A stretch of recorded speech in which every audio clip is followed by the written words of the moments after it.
ముందుగా మేష రాశి గురించి తెలియజేస్తారా?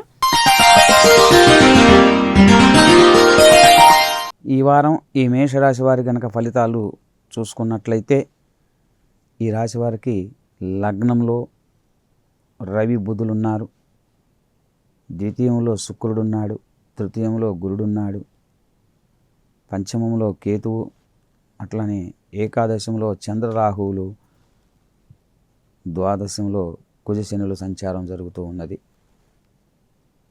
మేషరాశి వారికి అనుకోనటువంటి పదవులు రావటం కానీ, లేదా తానున్న ప్రాంతంలో పక్క ప్రాంతాలలో ఎంతో కొంత కీర్తిని గడించటం, విలువలు పెరగటం, తన మాటకి విలువిచ్చేవాళ్ళు పెరుగుతారు.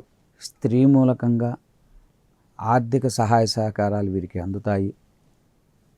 అదేవిధంగా స్త్రీ మూలకంగా కలహాలు ఉండేటటువంటి అవకాశాలు కూడా ఉన్నాయి ఈ వారం వీరికి. అట్లనే కోర్టు పనుల నిమిత్తమై కానీ, రక్షణ శాఖ కార్యాలయాల పనుల నిమిత్తమైనటువంటి పనులను వీరికి మెట్లు ఎక్కవలసి వచ్చే సూచనలు కొంచెం గోచరిస్తూ ఉన్నాయి స్వల్పంగా. అయినప్పటికీ వీరి విలువకు మాత్రం ఏమాత్రం తగ్గదు. అన్నింట్లో కూడా వీరిదే అందవేసిన పై చేయిగా ఉంటూ ఉంటుంది. మొత్తం మీద ధనాదాయం ఉంటుంది, కుటుంబంతో సంతోషంతో గడుపుతారు.